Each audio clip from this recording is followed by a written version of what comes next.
परिचय। बच्चों, हमने पौधों के बारे में बहुत सारी बातें जान ली हैं। अब हम पौधों में श्वसन के बारे में सीखेंगे। श्वसन वृद्धि, प्रजनन एवं जीवन की अन्य गतिविधियों हेतु ऊर्जा उत्पन्न करने के लिए शर्करा दहन की एक प्रक्रिया है। यदि ऑक्सीजन उपस्थित है तो ये ऑक्सी श्वसन कहलाता है। यदि ऑक्सीजन उपस्थित नहीं है तो ये अनाक्सी श्वसन कहलाता है। और किण्वन में ग्लाइकोलिसिस के विखंडित उत्पाद का उपयोग किया जाता है। लैक्टिक अम्ल किण्वन में लैक्टिक अम्ल बनता है, जबकि एल्कोहल किण्वन में एथेनॉल बनता है।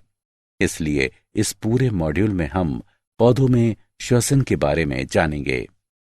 उद्देश्य।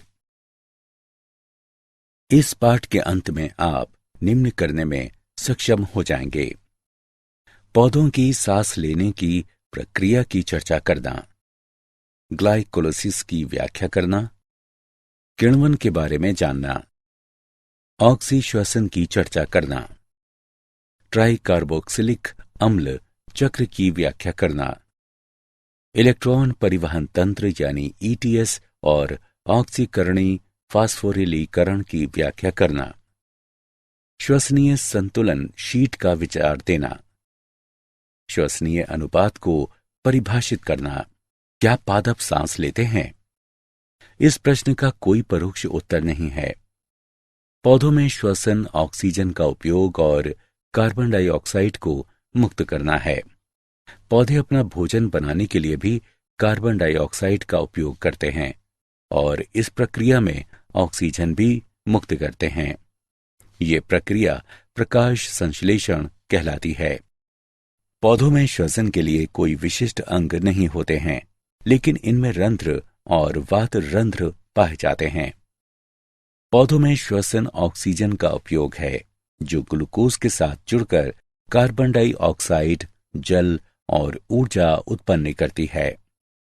ग्लूकोज के दहन से कार्बन डाइऑक्साइड, जल और ऊर्जा प्राप्त होती है। ग्लाइकोलिसिस। ग्लाइकोलिसिस के दौरान एक ग्लूकोज अणु पायरुविक अम्ल में टूट जाता है और एटीपी के रूप में ऊर्जा मुक्त करता है। ग्लाइकोलिसिस के चरण।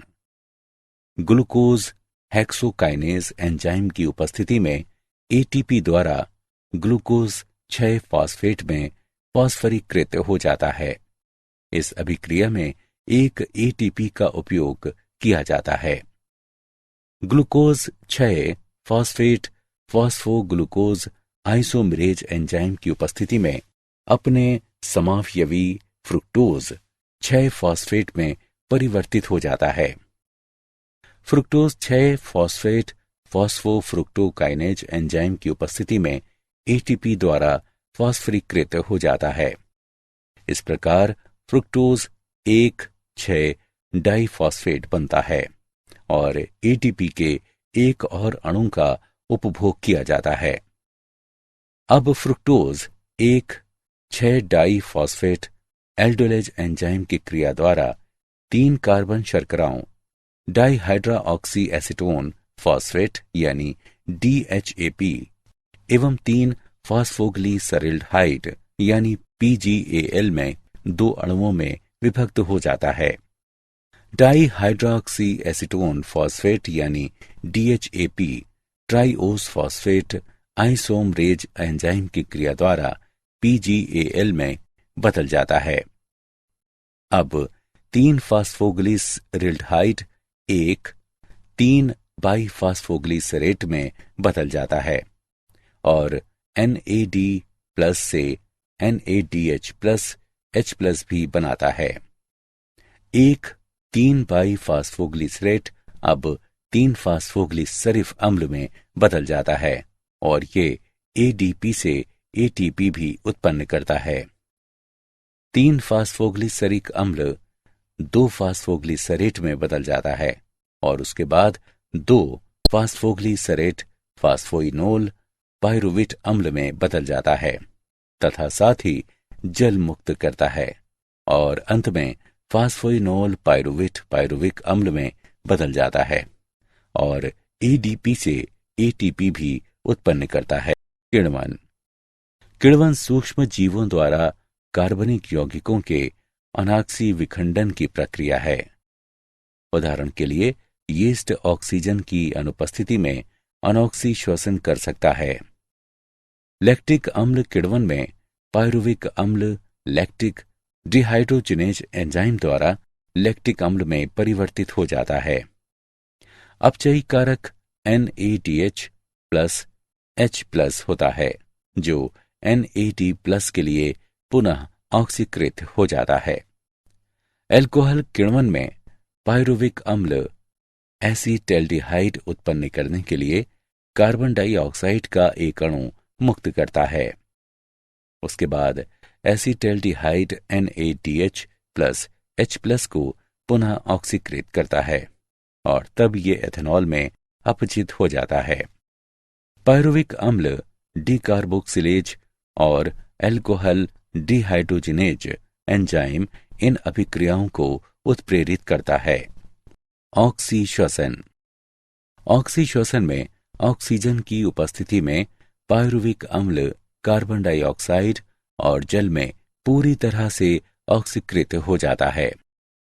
ऑक्सी दशाओं में पायरुविक अम्ल क्रेब्स चक्र के माध्यम से ऑक्सीकृत हो जाता है, लेकिन क्रेब्स चक्र में प्रवेश करने से पहले ये सूत्र कणिका अधात्री में प्रवेश करता है, जहां ये डीकार्बोक्सिलीकृत हो जाता है और कोएंजाइम ए के साथ जुड़कर एसिटल कोएंजाइम ए बनाता है।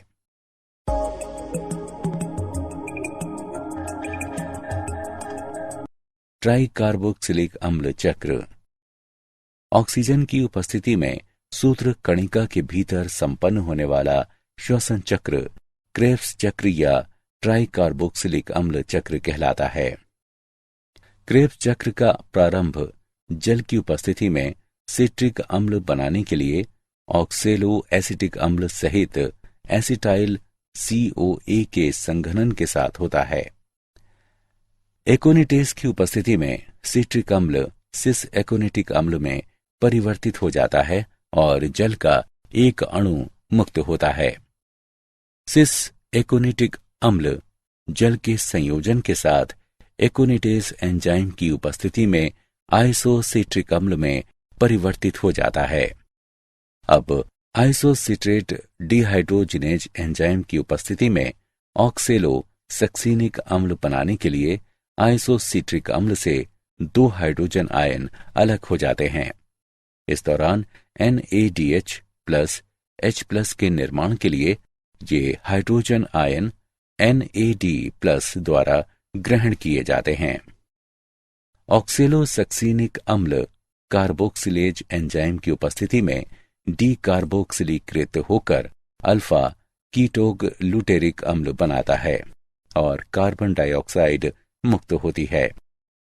अल्फा कीटोग्लूटेरिक अम्ल अल्फा कीटोग्लूटेरिक डिहाइड्रोजिनेज एंजाइम की उपस्थिति में कोएंजाइम ए के साथ अभिक्रिया करके सक्सिनाइल कोएंजाइम ए बनाता है।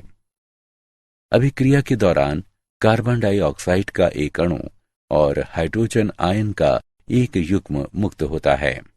NADH प्लस H प्लस बनाने के लिए हाइड्रोजन आयन NAD प्लस द्वारा मुक्त किए जाते हैं।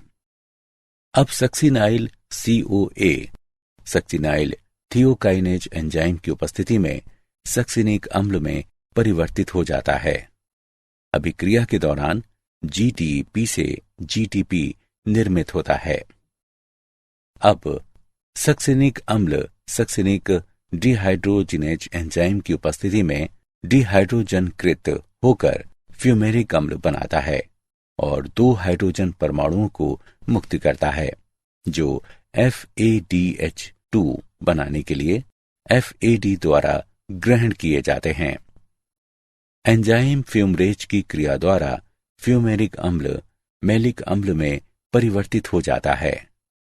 मैलिक अम्ल NAD प्लस एवं मालेट डिहाइड्रोजिनेज एंजाइम की उपस्थिति में ऑक्सेलो एसिटिक अम्ल में ऑक्सीकृत हो जाता है। इलेक्ट्रॉन परिवहन तंत्र यानी ईटीएस तथा ऑक्सीकरणी फास्फोरिलीकरण।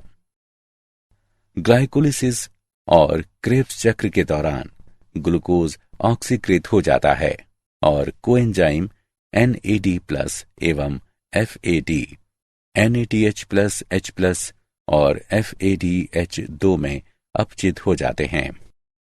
सूत्र कणिका में NADH+, H+ से उत्पन्न इलेक्ट्रॉन वाहक प्रोटीन पर स्थानांतरित हो जाते हैं और उत्पन्न प्रोटॉन पूरी झिल्ली में स्थानांतरित हो जाते हैं। इलेक्ट्रॉन वाहक प्रोटीन द्वारा चयनित इलेक्ट्रॉन साइटोक्रोम से निकलकर इलेक्ट्रॉन परिवहन श्रृंखला में साइटोक्रोम की ओर स्थानांतरित होते हैं और ज्यादातर प्रोटॉन पूरी झिल्ली पर स्थानांतरित हो जाते हैं। अब इलेक्ट्रॉन साइटोक्रोम C द्वारा साइटोक्रोम C ऑक्सीडेज कॉम्प्लेक्स पर स्थानांतरित किए जाते हैं और साइटोक्रोम C ऑक्सीडेज कॉम्प्लेक्स प्रोटॉनों को भी झिल्ली के बाहर स्थानांतरित करता है। अब इलेक्ट्रॉन अंतस्थ इलेक्ट्रॉन ग्राही कहलाने वाली ऑक्सीजन तक स्थानांतरित किए जाते हैं और उत्पाद के रूप में जल बनता है। सूत्र कणिका की पूरी झिल्ली में प्रोटॉन का स्थानांतरण प्रोटॉन प्रवणता निर्मित करता है और प्रोटॉन जो एक विशिष्ट चैनल प्रोटीन के माध्यम से माइटोकॉन्ड्रियल अधात्री से पुनः प्रवेश करते हैं, एटीपी सिंथेज कहलाते हैं। पुनः प्रवेश करने वाले प्रोटॉन एडीपी और फॉस्फेट से एटीपी संश्लेषित करते हैं। इस क्रियाविधि के माध्यम से एटीपी का निर्माण ऑक्सीकारी फास्फोरिलीकरण के रूप में जाना जाता है। मूल्यांकन। आगे बढ़ने से पहले आइए जानें कि आपने कितना सीखा। सही विकल्प को उठाकर उसके संगत स्थान पर रखें। श्वसनीय संतुलन शीट। श्वसनीय संतुलन शीट का उपयोग करके हम प्रत्येक ऑक्सीकृत ग्लूकोज अणु के लिए एटीपी के नेट लाभ की गणना कर सकते हैं। एटीपी के नेट लाभ की गणना करने के लिए अभिधारणाएं। पथ नीचे दिए गए रूप में क्रमानुसार व्यवस्थित है। ग्लाइकोलिसिस, TCA चक्र और इलेक्ट्रॉन परिवहन प्रणाली। ग्लाइकोलिसिस के दौरान संश्लेषित NADH सूत्र कणिका में प्रवेश करता है, जिसका ऑक्सीकारी फास्फोरिलीकरण में उपयोग किया जाता है। ग्लूकोज के अतिरिक्त पथ में कोई अन्य यौगिक प्रवेश नहीं करता है। मध्यवर्ती पथ में किसी अन्य यौगिक को संश्लेषित नहीं करते हैं। ग्लूकोज के एक अणु के ऑक्सीश्वसन के दौरान 36 ATPase का नेट लाभ हो सकता है। Glucose plus 6 ATP plus 36 ADP plus 36 PI से 6 CO2 plus 42 H2O plus 36 ATP प्राप्त होते हैं। एम्फीबोलिक पथ। प्रायः कार्बोहाइड्रेट का उपयोग श्वसन की क्रियाधार के रूप में किया जाता है। श्वसन में प्रवेश करने से पहले कार्बोहाइड्रेट सबसे पहले ग्लूकोज में परिवर्तित होते हैं। अन्य क्रियाधार भी सांस ले सकते हैं, लेकिन वे पहले चरण में पथ में प्रवेश नहीं करते हैं। उदाहरण के लिए सबसे पहले वसा को ग्लिसरॉल और वसा अम्ल में विघटित होने की जरूरत होती है। वसा अम्ल को एसिटाइल CoA में विघटित होने की जरूरत होती है और उसके बाद वे पथ में प्रवेश कर सकते हैं। इसी तरह ग्लिसरॉल PgAl में परिवर्तित हो जाता है और उसके बाद वे पथ में प्रवेश कर सकते हैं। प्रोटीन में वे पहले अमीनो अम्लों और उसके बाद पायरुविक अम्ल में विघटित होते हैं और श्वसन पथ में प्रवेश करते हैं। अब जीव को वसा अम्लों को संश्लेषित करने की जरूरत होती है, तो पथ से एसिटाइल यानी CoA अलग हो जाता है। इसलिए यह सिद्ध होता है कि पथ अपचय और उपचय दोनों प्रक्रियाओं में शामिल होता है और इस कारण ये एम्फीबोलिक पथ के रूप में जाना जाता है। श्वसनीय अनुपात। ऑक्सी श्वसन में ऑक्सीजन का उपभोग किया जाता है और कार्बन डाइऑक्साइड बाहर मुक्त की जाती है। ऑक्सी श्वसन में मुक्त की गई कार्बन डाइऑक्साइड और उपभोग की गई ऑक्सीजन का अनुपात श्वसनीय अनुपात कहलाता है। RQ बराबर मुक्त हुई CO2 का आयतन बटे उपयोग की गई ऑक्सीजन का आयतन। श्वसनीय अनुपात का मान श्वसनीय क्रियाधार पर निर्भर करता है। श्वसनीय अनुपात की गणना। कार्बोहाइड्रेट्स के लिए C6H12OH प्लस 6O2 से 6CO2 प्लस 6H2O प्राप्त होता है। श्वसनीय अनुपात की निम्नानुसार गणना की जा सकती है। 6CO2 बटे 6O2 बराबर 1.0। वसा के लिए 2C57H110O6 प्लस 163O2 से 114 CO2 प्लस 11 H2O प्राप्त होता है। श्वसनीय अनुपात 114 CO2 बटे 163 O2 बराबर 0.7। प्रोटीन के लिए श्वसनीय अनुपात का मान 0.9 होता है। मूल्यांकन। आगे बढ़ने से पहले आइए जानें कि आपने कितना सीखा। सही विकल्प को उठाकर उसके संगत स्थान पर रखें। क्या आप जानते हैं यीस्ट की 500 से अधिक प्रजातियां होती हैं। यीस्ट बियर में स्वाद एवं सुगंध मिश्रित करने के लिए जिम्मेदार होता है। यीस्ट वंश सैकरोमाइसीस का सदस्य है, जिसका अत्यधिक वाणिज्यिक महत्व होता है क्योंकि ये बियर, वाइन आदि बनाने के लिए जरूरी होते हैं। सारांश। आइए हमने जो कुछ सीखा है उसे संक्षेप में दोहराएं। पौधों में श्वसन ऑक्सीजन का उपयोग है, जो ग्लूकोज के साथ जुड़कर कार्बन डाइऑक्साइड, जल और ऊर्जा उत्पन्न करती है। ग्लाइकोलिसिस के दौरान एक ग्लूकोज अणु पायरुविक अम्ल में टूट जाता है और ATP के रूप में ऊर्जा मुक्त करता है। किण्वन सूक्ष्म जीवों द्वारा कार्बनिक यौगिकों के अनाक्सी विखंडन की प्रक्रिया है।